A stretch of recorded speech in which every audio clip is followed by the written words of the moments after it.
नमस्कार, मैं हूं आपके साथ अंकिता पाल। बुलेटिन की शुरुआत करते हैं। सावन महीने के तीसरे सोमवार के मौके पर सूबे के सीएम योगी आदित्यनाथ ने गोरखपुर के मानसरोवर मंदिर में मंत्रोच्चारण के साथ में रुद्राभिषेक किया है। इस मौके पर सीएम योगी ने भगवान शिव से देश और प्रदेश की उन्नति के लिए प्रार्थना भी की है।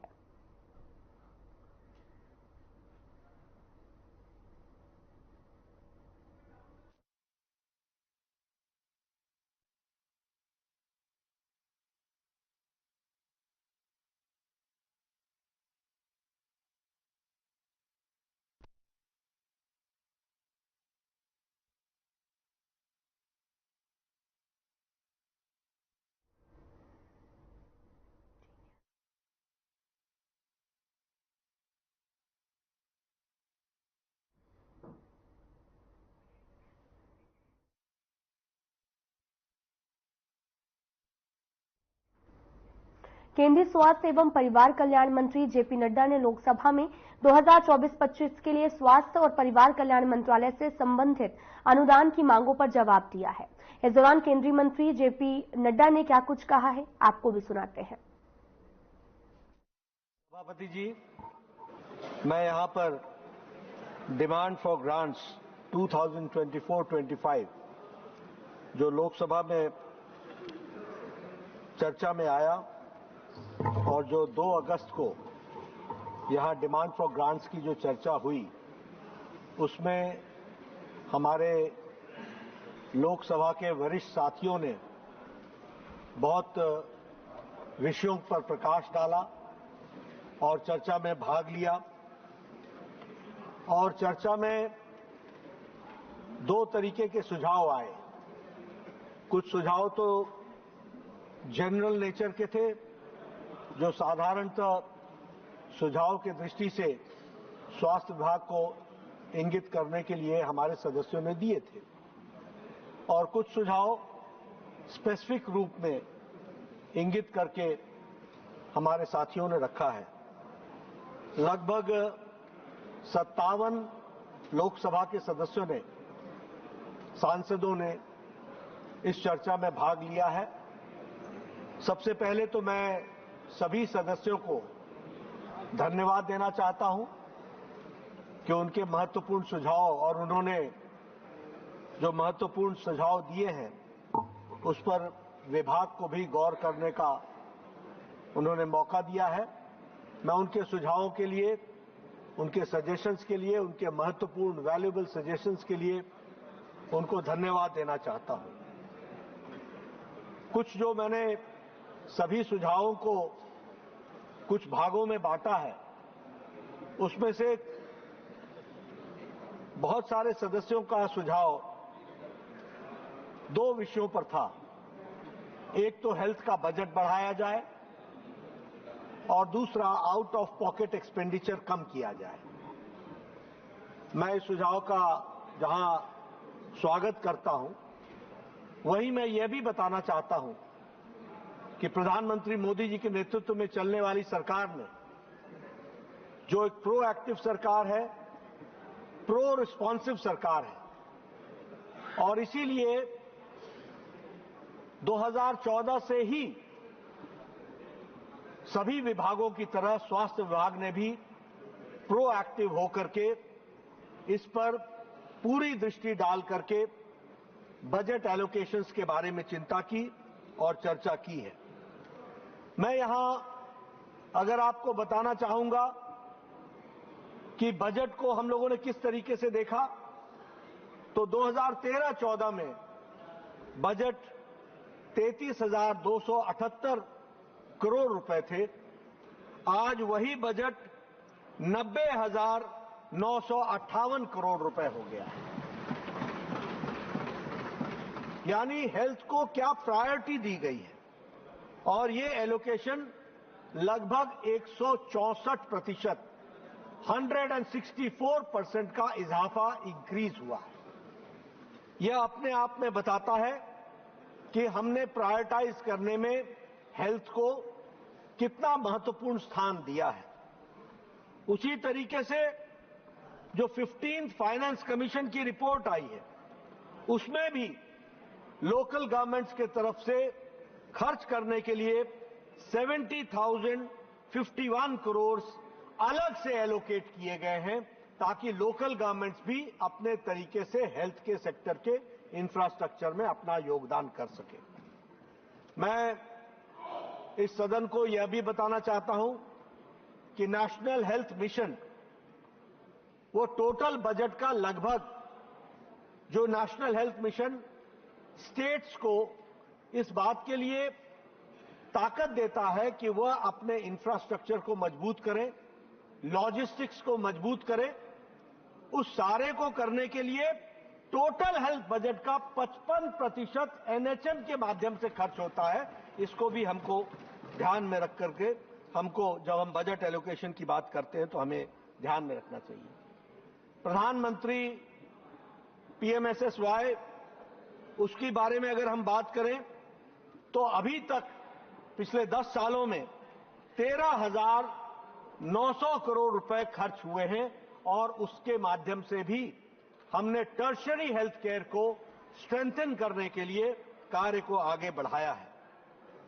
जो हमने 2017 के अपने हेल्थ पॉलिसी में कहा कि हमारा 2.5% हेल्थ का बजट खर्च होगा, मुझे खुशी है आज ये बताते हुए कि हम तीव्र गति से उसमें आगे बढ़ रहे हैं और 1.1% ऑफ द जीडीपी से अब वो बढ़ करके 1.9% हो गया है, रीचिंग 2%, और उसको हम आगे बढ़ाने वाले हैं।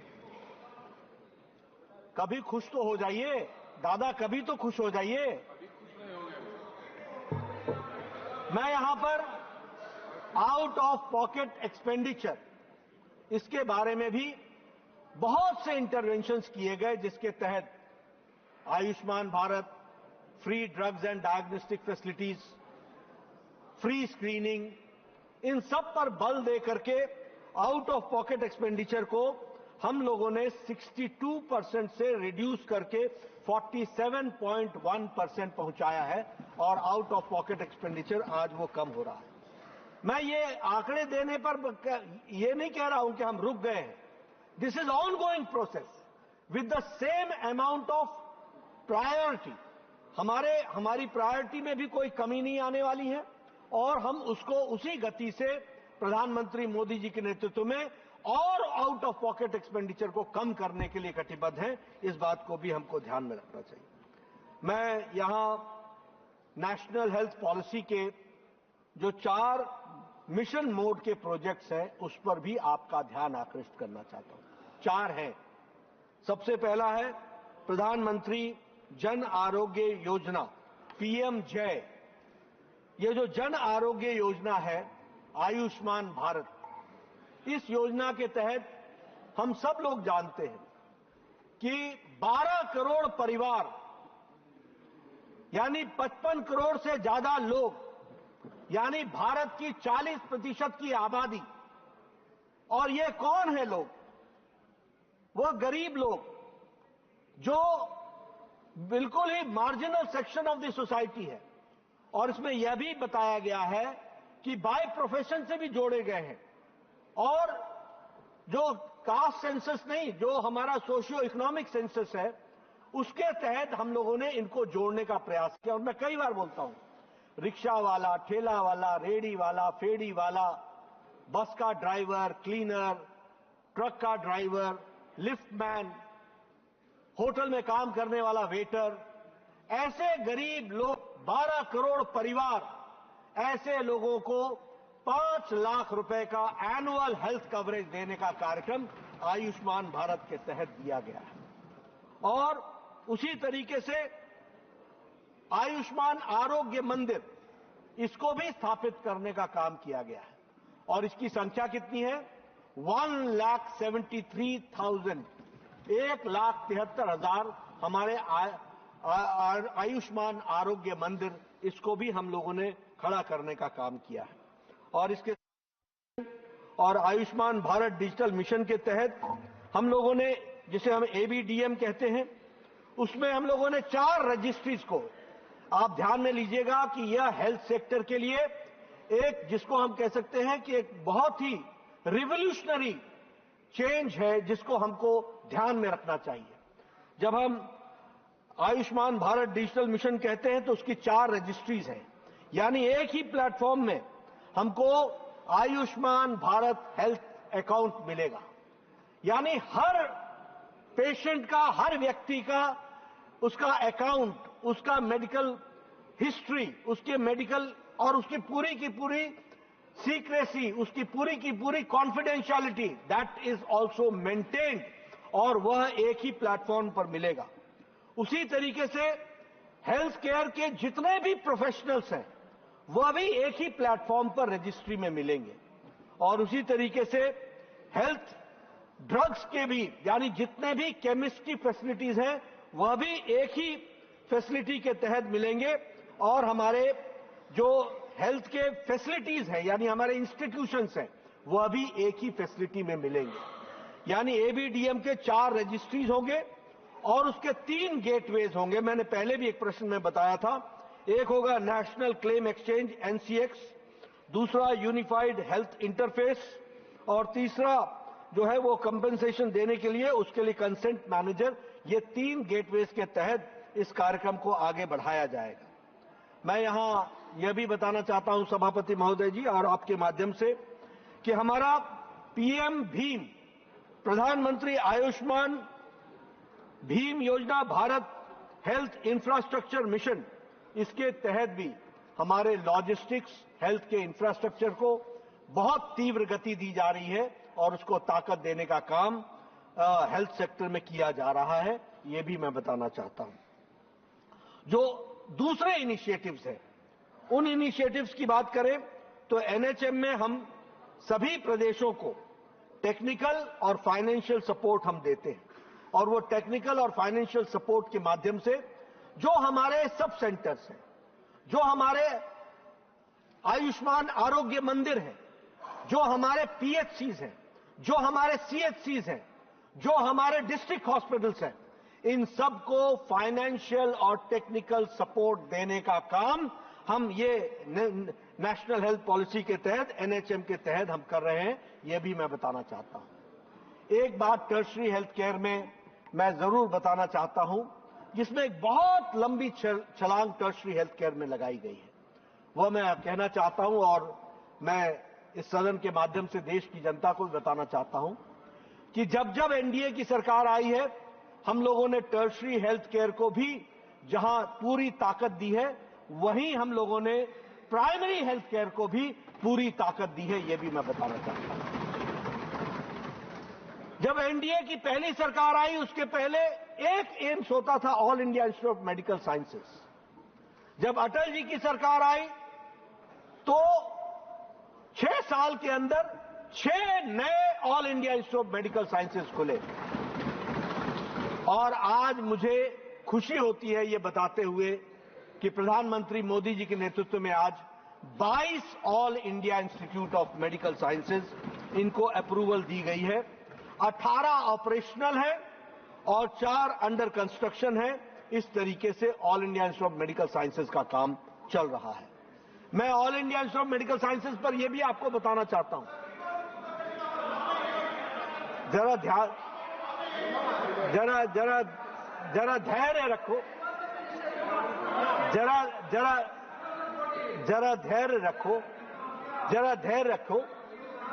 22 में से 18 ऑपरेशनल हैं, 18 ऑपरेशनल हैं और 4 पर अंडर कंस्ट्रक्शन है। मैं यहां यह भी बताना चाहता हूं कि एक All India Institute of Medical Sciences, एक ऑल इंडिया इंस्टीट्यूट, बैठ जाइए, मैं सबको, I will get back to you, बैठिए। एक All India Institute of Medical Sciences 2000 crore से लेकर 1500 करोड़ से लेकर के 2000 करोड़ रुपीस एक पर खर्च हो रहा है। दूसरा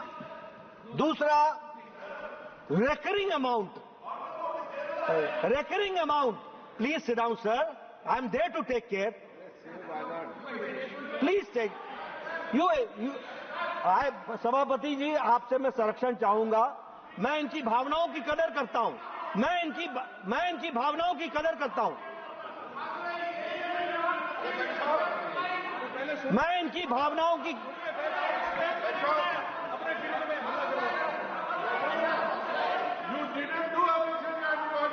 मैं इनकी भावनाओं की कदर करता हूं। मैं इनकी भावनाओं की कदर करता हूं।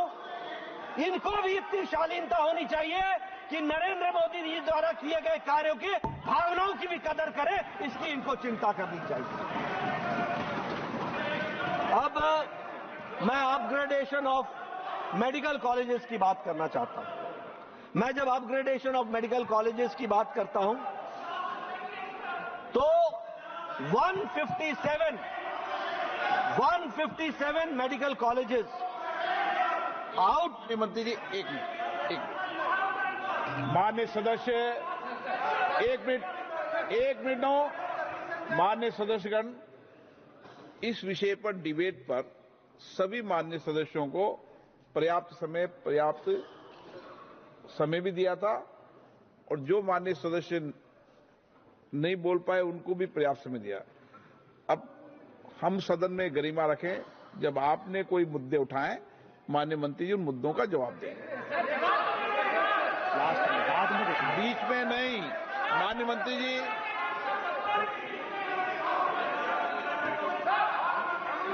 बीच में नहीं।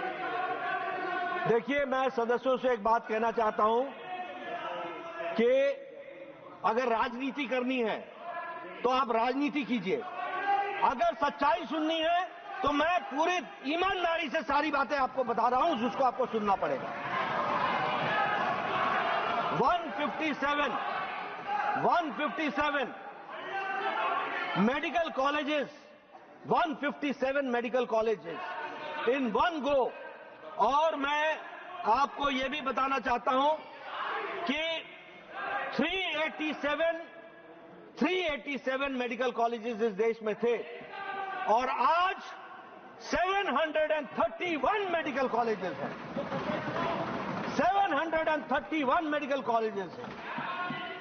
और यहां अगर मैं यूजी सीट की, please sir, please sit down, let me answer. Now sit down, Raghavan. I know what you want to say. Please. Oh, Dev. Oh, my MP, please sit down. I'm talking something very serious. तो मैं ये बताना चाहता हूं, UG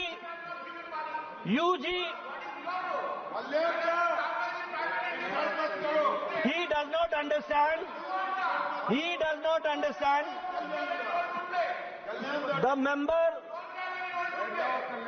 the honorable member, such a senior member, does not know that this is under PMSSY, which is from the central budget. And now I would like to say about the undergraduate seats. When I talk about undergraduate seats, the seats have increased from 51,348 to 1,12,112 seats. And this is in PG, and the increase is 118%.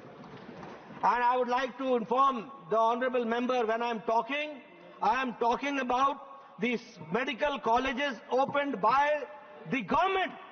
I am talking about the government medical colleges. I am talking about 157 new medical colleges which we have opened. From 387, now it is 731, that we have to understand. And when I talk about the PG seats, it is from 133%, which is 31,185 seats, to from 72,627 seats.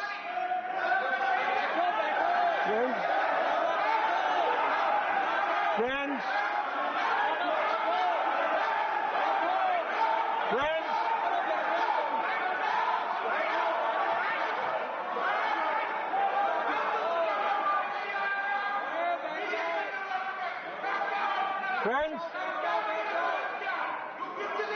and the strengthening of the health infrastructure, the strengthening of the health infrastructure. अब उसमें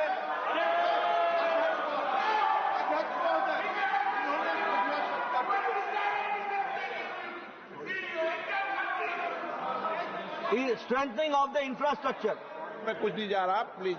अगर मैं कहूं तो rural area में सब centres 14,255 बनाए गए हैं, 14,255, which is an increase of 9.4%।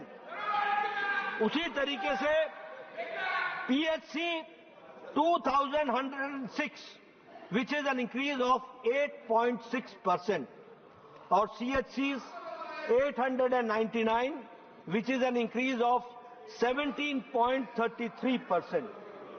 मैं अगर अर्बन एरियाज की बात करूं तो 1,869 ये पीएचसीज बनाए गए हैं।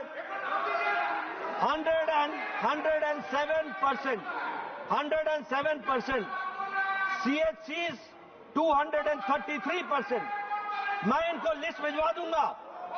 आई will send you the list mister Kalyan Banerjee. No please seat.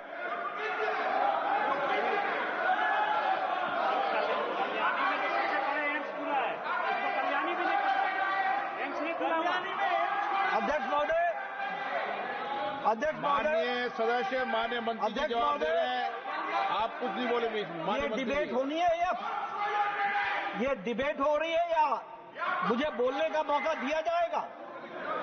मुझे बोलने का मौका दिया जाएगा? ये डिबेट है।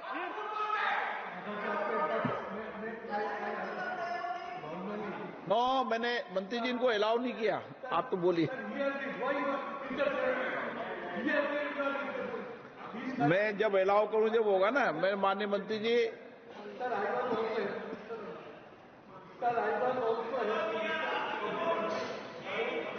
सर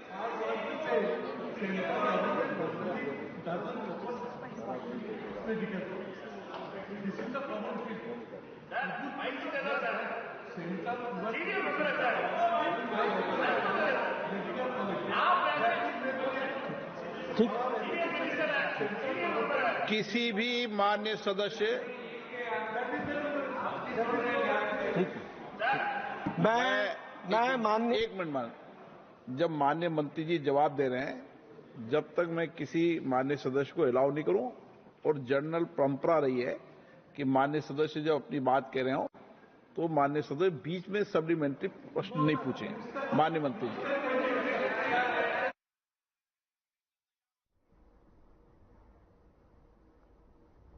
राजपुर में इतना ही। नमस्कार।